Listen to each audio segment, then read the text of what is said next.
do things change for a team when you're 60, 90 minutes before tip and you're finding out, okay, Rob's not playing, or it's like game 2 where, Marcus is not playing? Like what changes for you guys in that set of circumstances? I mean, a lot changes in terms of, one of our players being out, but in terms of mindset, I don't think a lot changes. I mean, it's still a playoff game. Still got to do your job. Obviously, you would like to have, one of your starters or out there who you depend on. But if they're not, you can't change your mindset, or you can't give any less effort or anything. You got to come out and still do your job at the end of the day.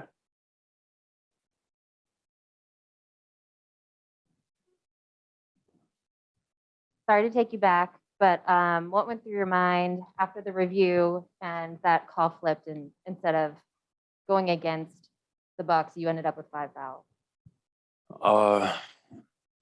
To be honest, the game was called very interesting. Last game, I'm not one to comment too much on officiating. We found a way to win anyway, but I guess it was a tough call. I don't think I lowered my shoulder. I wasn't out of control. Defender, made a good read, but I thought that was for sure a blocking foul. But, I guess I'm not an official, and I guess they saw differently, so nothing I could really do there. I mean, you've been in a lot of playoff series. Where does this one rank at a level of physicality that you've experienced? It's up there. It's right up there with the best of them. Very physical, from game 1 to now. Definitely a high level of physicality out there. That's not for everybody. You got to come in and game out and be ready to fight. To be honest, at every position, their guards are physical and tough. Holiday, probably one of the strongest guards in the league. Giannis, Bobby Portis, Brook Lopez, all very physical players. So definitely a high level of physicality out there against Milwaukee. And then what has it been like for you to watch Al play at this level and what he's doing for you guys? It's been amazing. Al's been playing extremely well, but I don't think I'm surprised or anything. Al is a professional. He's always ready to go, and he does his job night in and night out. Teams want to, put more pressure or more attention on me and Jason, and then Al, last game especially, just killed him, made him pay for it every time. You're gonna leave that pop open. You're gonna leave that seam pass open. Al just made play after play, and that's what we need.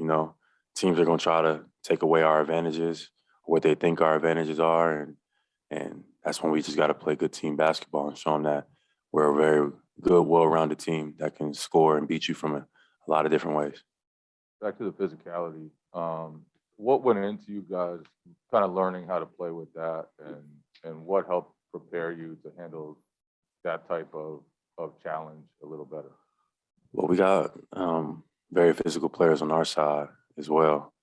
Marcus, Rob, JT, Al, myself are all, physical guys in our position. So it's nothing new for us. It's actually something that we're used to. Milwaukee is just, especially with Giannis, presents a different challenge. His level of physicality is extremely high. And for somebody who initiates the contact, we feel like we should be able to initiate some contact on the defensive end as well. But the way they officiate the game, it's not usually the case. So it challenges our discipline. We got to be extremely disciplined, extremely focused. And because if not, you pick up fouls that, sometimes you look back on and be like, man, how did they call that? But I bet it's tough trying to officiate a game with a dominant player like Giannis on the court, because, he's aggressive all the time. So, in real time, it might look harder than it does on camera. And then the fourth quarter, the other night, you guys went 16 for 19.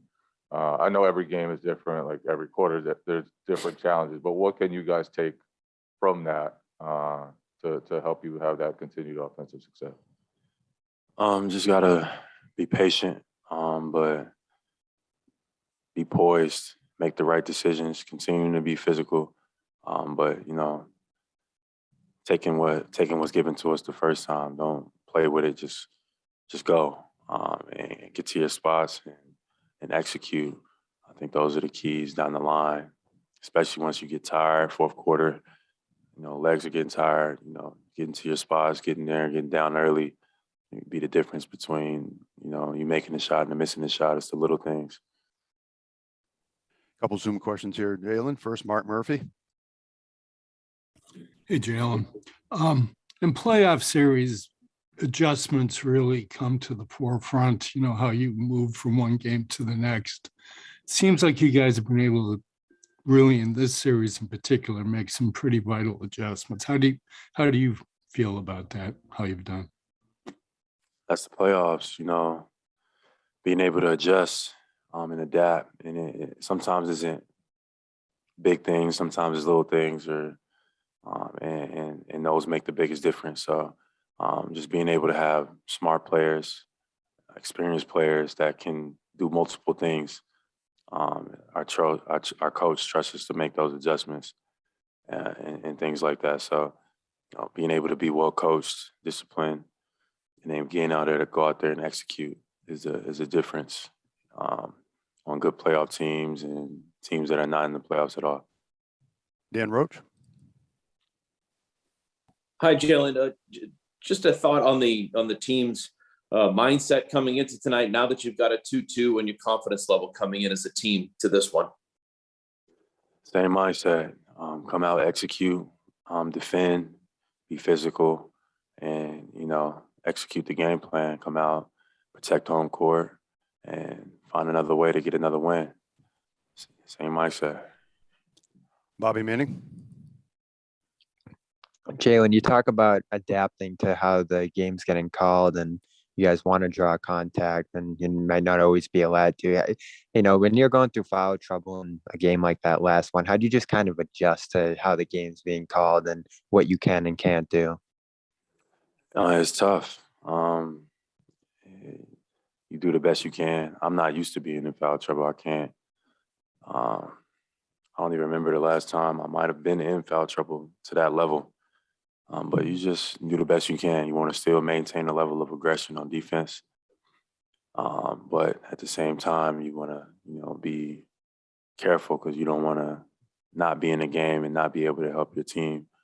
So you just try to find a healthy balance. And the last game was tough. But, we didn't lose faith. I didn't lose faith. My team, they came out, executed, played big down the stretch.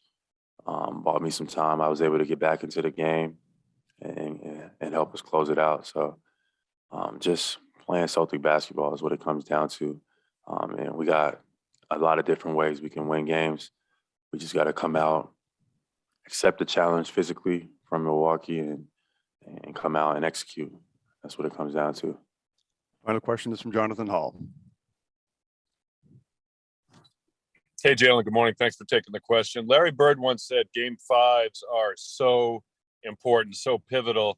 I think statistics show that in the NBA, the team that wins game five goes on to win the series like some amazing amount of time, 75, 80%. Is that on your mind at all? I know you said same mindset, but this one, it's a big one.